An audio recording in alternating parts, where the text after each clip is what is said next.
Hello BookTube, my name is Elizabeth. Welcome or welcome back to my channel, Bookas and Books. Normally on this video you see happy videos. It's not necessarily that I praise every book that I read, but generally I'm in a good mood. Not today. I'm grumpy today. I don't know why. I have absolutely no reason why. It's not super beautiful day. Well, there's a window over there. That's why I'm looking outside. It's not the most beautiful day, but it's a beautiful day. It's not raining. It's not 100 Fahrenheit outside or Celsius. I have absolutely no reason to be grumpy, but I'm grumpy anyway. So what I'm going to do, instead of filming a happy video where I pretend that everything is just fine, I'm going to complain because today I am the grumpy smurf, le schtroumpf-grognon. That's me today. I just want to complain about everything. And the thing that I'm going to complain about is a specific book. So this is a negative review. If it's not something that you like, thank you for stopping by. I will see you in the next video. And this negative review is of a book that I finished reading in the last, I think I finished it yesterday, A Banquet of Consequences by Elizabeth George. Elizabeth George, that's an author I had never read before. Last year, for the Mooks and Gripes bucket list book tag, I had made a list of 10 women authors that I had never read and wanted to try. So this book is my try for Elizabeth George. And I think it will also be the end of my adventure reading Elizabeth George, because I really did not like it. I chose this book more or less at random. I think it's like the 20th in the Inspector Lynley series. I have not read the first 1920. I have never read anything else. So it was really chosen at random for the simple reason that I found it at a good price and a good condition at a used bookstore. So that was the reason I chose this book. I had not looked at reviews. I still have not looked at reviews. Perhaps people think that's her best book. Hopefully it's her worst, because if that's not the worst, then I don't understand how come she's so successful, because it really isn't good. There will be spoilers at some point. Well, basically there will be spoilers at every point, because how can I say that? If you think that anything that happens beyond the first 10% of the book is a spoiler, there will be a spoiler from right now. If you think that anything that happens beyond the 25% mark of a book is a spoiler, stop this video right now, because yeah, I'm going to spoil it right now. And the way I'm going to spoil it is by saying that absolutely nothing happens for the first 200 pages. Now, it's not that nothing happens, but the murder happens at page 200, and the detectives are in charge of the case at page 300. So it's long. It's long. It's so long. That is the one complaint I have about this book. The number one complaint. It's way too long. It's not just because it's a long book. Some books need to be long. This one does not need to be long. It is made long artificially, to the point that I think that Elizabeth George is being paid by the word. It feels like it's we're back at the time of Dickens or Henry James or Alexandre Dumas, where writers were paid by the number of lines or words they produce. It's so wordy. Example, I guess that's the best way I could show you. At some point, rather towards the end, I'm not spoiling anything really, there's a character who's supposed to find a document. Okay, how can she find a document? Okay, well, let's say that she needs to make a grocery list. Okay, she needs to make a grocery list and she's looking for a piece of paper and she finds a document. Okay, how do you get to make a grocery list? Well, let's say that you open the fridge and there's nothing. Okay, yeah, you see there's nothing to eat in the kitchen. Okay, I'll make a grocery list. Okay, so that's the basic point. There's nothing to eat in the kitchen, so I'm going to make a grocery list. How do you get to the point to realize that there's nothing to eat in the kitchen? There was little to eat in the fridge. Okay, that's it. I'm going to make a grocery list. No. An opened package of Stilton, 1 egg in a 6-pack carton, sausage rolls, condiments, limp broccoli, even limper celery, carrots, an unopened package of romaine lettuce going bad, and a half-used container of artificial butter. So that's 4 lines of the content of the fridge. That could have been said, as it said, in 1, 2, 3, 4, 5, 6, 7, 8 words. There was little to eat in the fridge. It goes on. In the freezer. Oh, we need to know what was in the freezer. Things were little better. Frozen kedgeree? I don't know that food. Waffles, ice, and a package of chicken breast bearded with frost. Thank you very much. We now know the content of the fridge and the freezer. The cupboards, oh, because we have to look at the cupboards, held baked beans, pot noodle, a loaf of bread, an unopened package of rice crackers. There were oils and vinegars and a rack of spices, but that was it. Do you really need to tell us that there was a rack of spices in the cupboard? Everybody has salt, everybody has pepper. That this is set in London 2000 something. That this is not set in the Middle Ages, where having just a little pinch of cinnamon is an incredible luxury. Too many words. That's like three paragraphs. So that I'm complaining. I said I would be complaining. I'm complaining. So it's all of this to say that there was nothing in the fridge. Another example, the other technique used to make this book way too long, because we have to call it technique because at this point it's really an art, it is to decompose every scene. So there's this woman, she gets home and she listens to the messages on her answering machine. 3 sentences, well, just 1 sentence, but very few words. I just told you the message, right? At her own front door at last, so that means we had been following her for a little while already. Rory let herself and Arlo, that's the dog, inside. She lived on the 1st floor of the building, and she unclipped Arlo's lead and told him to go ahead. She followed him up the stairs with her carrier bags. He waited at her flat, his tail swishing against the floor, and once the door was unbolted, he trotted for the kitchen. So we have every move the dog makes. She could hear him nosing his bowl along the floor. She chuckled and joined him, doing the appropriate business with his food and water. He set to, and warily she put on the kettle.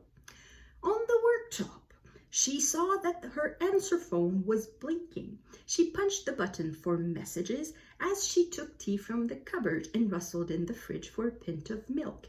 She poured it into a jug, brought down her teapot, and took notes of the messages that came off the answer machine. Her sister, her mum, her managing director, 2 hang-ups, and then call your mobile, and that's the important message. So that's a sergeant calling her and giving her an appointment for the next day, I think. And did we really need all of that? It's the equivalent of half a page. So it starts there and it ends somewhere in there. And did we really need all of that? Now, the other complaint that I have is that every single information in the book is given twice. Because of course, the detectives are not working in the same city. You have Linley, who is in London, and you have Havers, who is somewhere else, in Dorset. And every time one of them finds something, they go and repeat it to the other one. And not just that, the evening I just talked about. So that woman ended up in the hospital, and she's trying to remember what happened to her. At her touch, more of what had happened to her came back to Rory. Heather's voice had been on her answer phone that night she'd arrived home from Shaftesbury. She'd walk Arlo. She got a few things from her car and gone up to her flat. She'd fed Arlo. She'd heated some soup and made some toast with butter and jam, and she'd been so awfully tired. So she'd had a bath and gone directly to bed, but she'd begun to feel so terribly ill, dizzy, nauseated, with pounding head and pounding heart. So again, this evening that she had, that we already started to have the detail of it, we must come on it again, have it repeated again, that the dog came in, she walked the dog, she fed the dog, and all of that. So that's like 1 hour of the life of the character, but it feels like a decade of my life reading that. And just right after that, because you could think, okay, if something happened to the woman, maybe it's part of the crime. And then right after it, we learn how she became sick. And it had absolutely nothing to do with anything that was mentioned. So it's not the dog food. It is not the tea. It is not the toast with butter and jam. It's something else that is not mentioned in all of these words. Annoying. Everything is repeated twice. Okay, so that's I think that the worst complaints are out. Another thing that I saw an expression in there that I had never seen before. So when you talk to somebody on the phone, apparently in Britain, when you hang up, you don't hang up, you ring off. So after every conversation between Detective Linley and Havers, you would have the sentence, they rang off. Now it's a sentence, it's an expression I had never seen before. If I had, I never took notice of it. And now in this book, it's there like 10 times. They rang off, they rang off, they rang off. Darn it, I don't need that to know that the conversation is over. It's useless words. An entirely useless scene. Okay, now I have to give a content warning, I guess, and since it's happened a bit more later in the book, I suppose it could be considered a spoiler. Yeah, so I guess from now on, I'm going to say spoiler alert. I'm talking about stuff that happens much later in the book. There's one character who had a very bad experience in the past, and we know that. We know that this character was a witness to her partner's murder. And it has nothing to do with the case, absolutely nothing to do. It's obvious from the start. It's the person who killed that other woman was arrested. It was in a foreign country, and it has nothing to do with the case. And yet that woman who saw her partner murdered feels the need to confess and to talk about the experience to Inspector Lindley, who apparently is very nice and just listens to the woman. Of course, if you're in such a situation, you listen to her. But it's a rape, a sordid attack with a knife, and it's just horrible. It has nothing to do with the case, and it is described in as much detail as anything else that I've mentioned before. The man walked in, he broke the door or the window, he climbed in, I screamed, I was tied, I heard him attack my partner, she was on the floor, there was a knife. It goes into details. We don't need it. Utterly useless violence, utterly useless sexual assault. So that's one thing that I hate. It's rape used as a plot device. And in this case, it's not even part of the plot. It's rape used as adding words. I really don't know why. And well, you could think since this sexual assault is not part of the case, then Lindley will not have to repeat it to Havers. Indeed, he does not repeat it to Havers, so we think we could be spared having it told twice. No, both women were raped. So we have 2 descriptions of rapes. Yay. Really? So that annoyed me a lot. Now, real spoilers about the murder and about what's going on in the book. I thought the basic idea was not bad. There was something going on. There was something interesting. There was a character with severe psychological problems that could have been interesting to examine. However, the way the investigation is made is so sloppy. It could have been solved in way fewer pages. So now I'm going to tell you where the source of what the weapon weapon was, and how it became not very well used by the investigators. So the murder weapon was toothpaste that had been poisoned. So as soon as you find out that just one particular tube of toothpaste was the murder weapon, the one thing you have to do is, okay, who touched it? Okay, so you take the fingerprints and you know that the person who was killed touched it, that there were 3 sets. And one I don't think was particularly relevant, and the other one was another woman. Okay, so you go see the other woman. Okay, so this tube of toothpaste, we have your prints on it. Well, yes, my friend didn't have any, and she asked me to give her some. Okay, so maybe you were the intended victims, and of course the person just freaks out. But what they never ever ask is, who else had access to your toothpaste? Who helped you pack your bags? Did anybody, did you leave the bags unattended? Did anybody help you carry the bags? Was anyone left alone with the bags without you? A whole bunch of questions that are never ever asked, and if they had been asked, the murder would have been solved at about page 500. Out of 750, it's already 250 pages that you remove. Did I mention that the murder happened only at page 200? I don't think I did. So it's another complaint. For the first 200 pages, we just get context. We don't have the actual murder that will be investigated.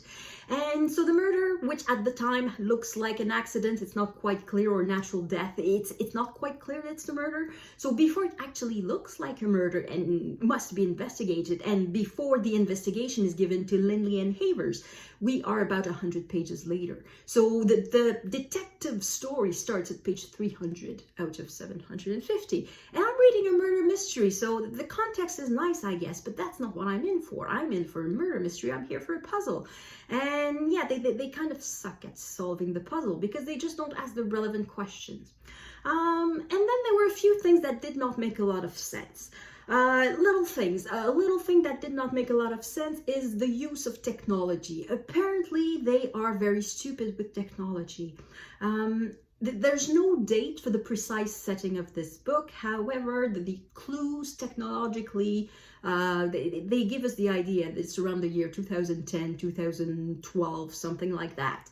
Because everybody has a cell phone, everybody uses text messages, but not everyone has a smartphone. Just a few people have smartphones. And the book was published in 2015 or 14, so I assume it was written a couple of years earlier. So that brings us to about that time frame of the early 2010 when the action is set.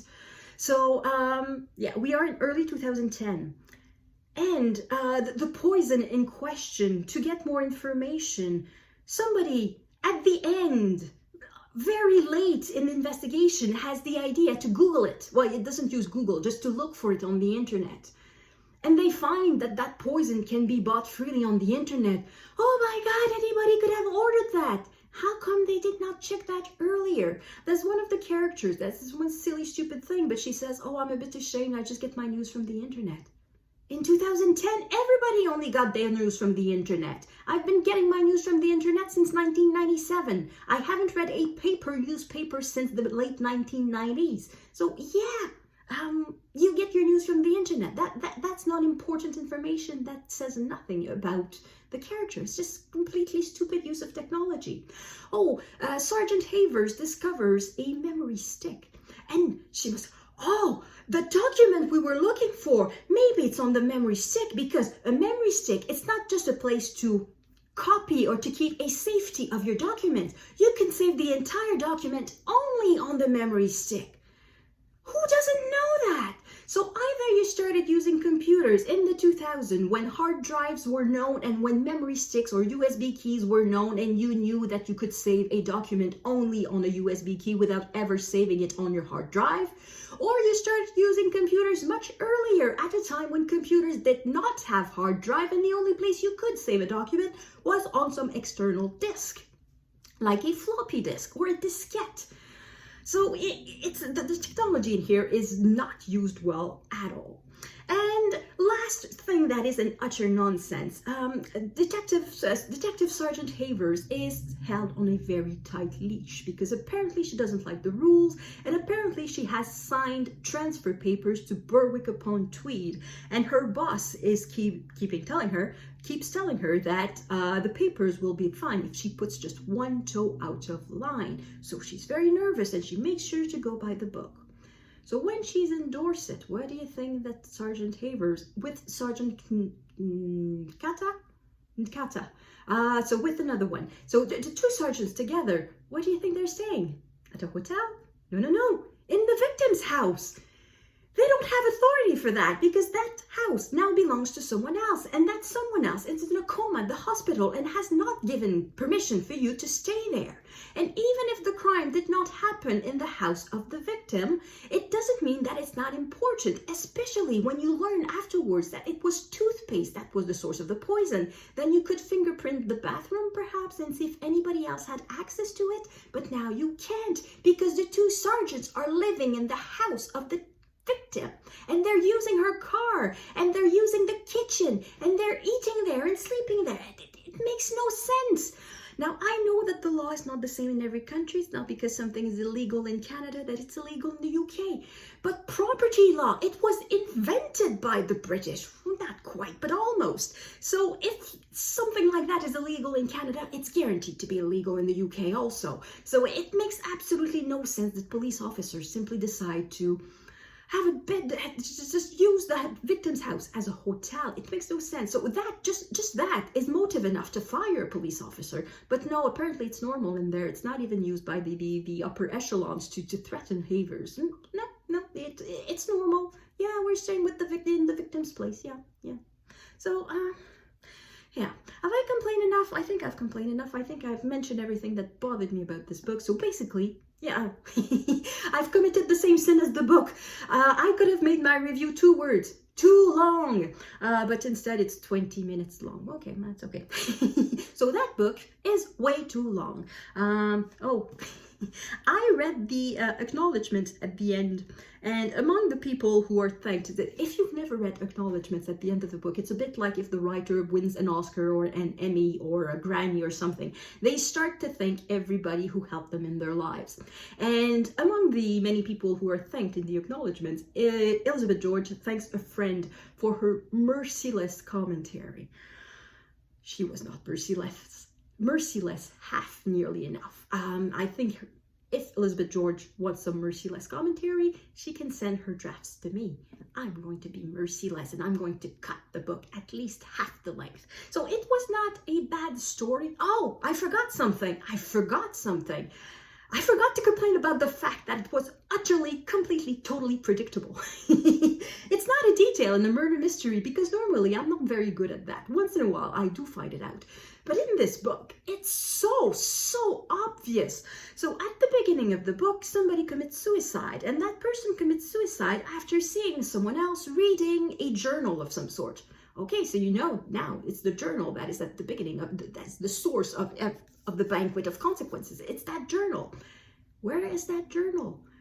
There's only one character who knows the whereabouts, who knows the existence of that journal. So you have to keep an eye on that character. And then that character passes a document in an envelope, we don't know what, to a second character. What could that be, really? And then we don't hear about that anymore.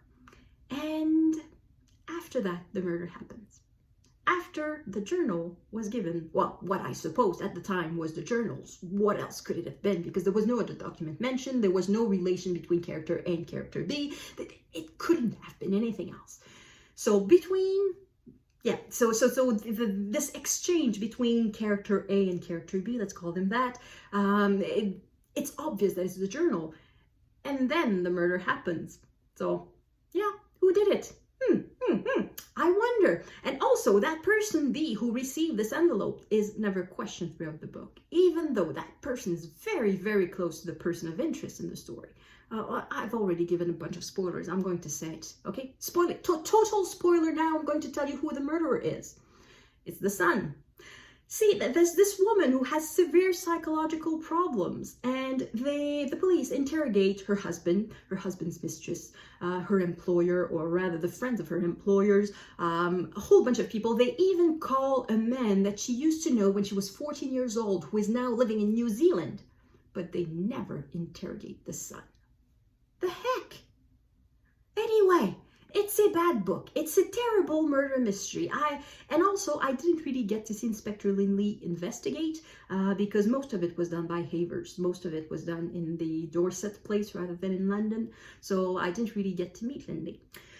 So this is a terrible book. I do not recommend it, and I am done with Elizabeth George, because even though, supposing this was her worst book ever, I don't think it's curable. I think it's ingrained. The wordiness, having everything repeated, I think that will be in every book. So let's say that perhaps in another book, the identity of the killer will be better hidden and I will not see it coming. Let's say that could very well be the case. But I doubt that she knows how to write without decomposing every action, without repeating everything twice, without giving way too much details. And it's not just to drown the information in the amount of details, it's just because I think she doesn't know how to write otherwise. It's hard to tell in a single book, but it's the 750 pages of it, so I think it's a sizable sample of how a person writes, and she writes with way too many words. So the rest of my adventures with Inspector Linley, I will watch the DVDs. So I borrowed the first volume of the Inspector Linley mysteries at the library, and I have so far watched the first 3 episodes. And I think what's the most fun about this is to recognize actors who will become famous in the future. In the first, Okay, in the first episode, I recognized a couple of actors from Downton Abbey, not necessarily major roles. There was Mr. Bates, and there was Sergeant Willis. So I recognized these two. Oh, and she also plays a teeny tiny role in season, I don't remember which season of Downton Abbey, but in one episode, one of the Christmas episodes. But that doesn't really count. And then in episode 2, I recognized Bill Nighy and Henry Cavill, a very, very young Henry Cavill, who plays a pupil student at a very posh school. And in the third episode, there's James McAvoy and Idris Elba. So it's really an all-star cast, except that they are in teeny tiny roles. It's before they were famous. So I think that it's almost the best part of it. I'm still enjoying the DVD. It's a good entertainment, but yeah, I think the story can be reduced to a movie of an hour and a half. So I think that tells you how much story there is in a 750-page book, because I think all of her books are the same length. They are huge. So if the story can easily be reduced to an hour and a half, it's because it's just way too wordy. So that is it. That's it. So if you're a fan of Elizabeth George, I'm very sorry. I'm sorry. I'm not sorry that you're a fan. You're allowed to be a fan. You're allowed to like stuff that I don't like. I'm sorry I badmouthed one of your authors. But yeah, for me, that's it. I'm not going to read any other Elizabeth George. Life is too short, and there are too many good mysteries out there. So yeah, let me know what you think. Are you a fan of Elizabeth George? Have I offended you? I hope not. Yeah, but anyway, thank you everyone for watching. I feel better now. I'm a lot less grumpy now that I've been able to complain about something worth complaining. It's that good. Anyway, thank you everyone for listening to me. Have a nice day, and I will see you in the next video. À la prochaine.